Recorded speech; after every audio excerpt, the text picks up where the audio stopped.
Thank you very much. It has been a tough week for our family. Most people may know that the Reeses and the Jackson family have been friends for decades. And so getting the news that Reverend Jesse Lewis Jackson, trailblazer, no words can really describe all the things that he has done. We want to keep the family in prayer. It's very important to keep the family in prayer right now. We could go on, and I wouldn't have enough time to talk about all of his accomplishments. But let me just say that I have been honored to have been trained under the Jackson movement. And training is so important as you are working to change systems and take on systems and make institutional change. You can't make institutional change without having proper training. My father, Dr. Stephen Reece Sr., who has been in civil rights, was with Reverend Jackson, and he met him at the National Baptist Convention when Dr. King was there, and Dr. King's father in the convention would not go along with some of the civil rights things that the young Reverend Dr. Martin Luther King was doing. They walked out of the convention, followed Reverend Dr. Martin Luther King, and Jesse Jackson and my father were young, and they walked out following Dr. King. Reverend Jackson's mission was to carry out Dr. King's movement. We got a lot of things under Dr. King. We had a public accommodation. We got open housing. We got Voting Rights Act. We've got the Civil Rights Act, a lot of those things. But Reverend Jesse Jackson's mission was to enforce and to expand Dr. King's initiatives. So even though we got those things, we had to register and vote. Even though we got those things, we had to make sure that companies, and that's why he came and he boycotted not just Kroger, but he had a lot of companies that they boycotted because Dr. King had put him over what was called Operation Breadbasket. That was the economic arm of Dr. King's movement. And so Reverend Jackson, his job was to go on the economic side. And my father, being an entrepreneur, that's how they started working together. He would also be good friends with my pastor emeritus, Reverend H.L. Harvey Jr., and that's how my father would meet him, and that's how our family would have joined New Friendship Baptist Church, which was a movement church. With that, they took on many companies, corporations who were not hiring Black people. That's why we had affirmative action, but nobody was reading the resumes so you can get the job. And so they were enforcing that. They were saying we're spending money with companies, but we can't spend our money with companies. You take our money, but you cannot hire us. You cannot promote us.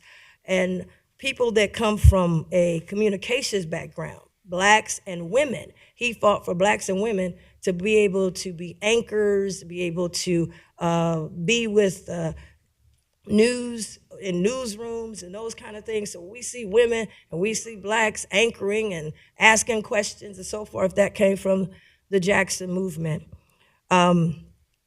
So when he did come here and he challenged Kroger, I was president of Ohio Legislative Black Caucus, and he had me come with him to an editorial board at the Enquirer, and challenging food deserts, challenging Blacks moving up the ladder.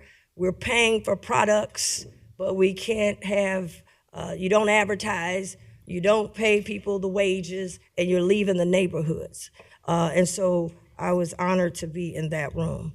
I was honored that my father had me in the room as a little girl and as a teenager. And he would say, come in these rooms, but don't say nothing. Look, and I didn't know what I was looking at, but I was learning. And so I was in the room when he said he was going to run for president. Most people thought he wanted to run for president. He said it was time for a black to run for president. He had asked all the people that was in Congress. He asked all the people in the community. And so the media said, who is the candidate? No one said, I can't do it right now. So that's how Jesse Jackson became the candidate. And when I was in that room, he made a powerful speech. He said, we can come from the outhouse to the White House. I said, oh man. I was a teenager. I said, man, if he can do that, I can be class president. I can go back and run for class president at Withrow. And I did. My father brought him to town. Every time he came to town, we had to stop what we were doing and get organized. He made many trips to Integrity Hall Banquet and Conference Center. It's Black History Month. My parents had the first Black-owned banquet conference center in Cincinnati's history. He came there many times. He did a rally for the Cincinnati Public Schools levy. The levy was losing. And Brewster Rhodes called my father and said, can you get Jesse Jackson? We had a big rally at Integrity Hall. I was one of the organizers, and we won the levy. Not only did we win the levy, but because of the turnout, Dwight Tillery became mayor of Cincinnati as a black mayor. In addition, he ran for president in 84 and 88. 1984, I was a teenager. He's running for president. I'm in charge of T-shirt sales. And I'm tight with his family, and one of his sons named Yusef. We had a battle on who can sell the most T-shirts. I beat him one time. But to look at 1984, Hamilton County looked different than it did today. And for my father to run that campaign in 84 and also 88, and for him to win the Democratic primary in Hamilton County in 84. So I'm selling T-shirts in 84. We're getting people out to vote and go from 84 to now being elected to county commission, winning a primary and then winning a general election. That's the Jackson legacy and movement. So there's so much. I'm so full. Because we lose certain people, we're never gonna get them again. And one thing, he was a man of God and faith, and anyone who is that knows that there is no such thing as a perfect person on the earth. God has said there never will be, and I don't even want to be perfect because I don't want God to get mad at me. I'm gonna be the best I can, but God don't come take me, because there's no such thing as perfect, and anyone that's asking for perfection is unbiblical. With that being said, Reverend Jackson went over. He wasn't the president, but he brought hostages, Americans, back home. He's a heck of a negotiator. He got results, and we are benefiting from a lot of his results. Now, there was some that didn't like it because they don't like agitators when you're alive. When you're trying to make a difference, you're not the most popular person. You're not going for popularity. But what he did do is say that we're going to shake up the system. We're going to enforce Dr. King's movement, and he was able to do that. He opened up the doors and even changed the way the Democratic primary for president goes. And I can't even believe I've been in the rooms. I was in the room with him as a college student when he took on Major League Baseball owners. It was in Dallas. I was at Grambling. My father said, hey, you want to come see me? I said, yeah, I didn't know I was coming to a meeting. He said, now come in the room and don't say nothing. Don't be seen and don't be heard. But I got to watch him take on owners.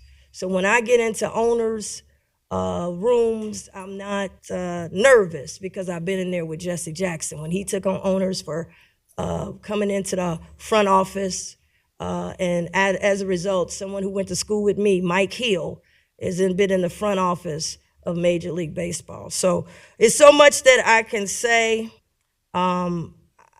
We lost, they don't make these kind of people every day.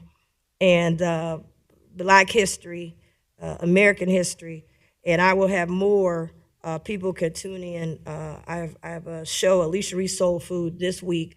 I'm gonna do a special from noon to 1:30 with Dr. Reece. You're gonna get some behind the scenes stories of the movement, and it's open to everybody. They can go on 103.1 FM from noon to 1:30. So please keep the family in prayer, especially Mrs. Jackie.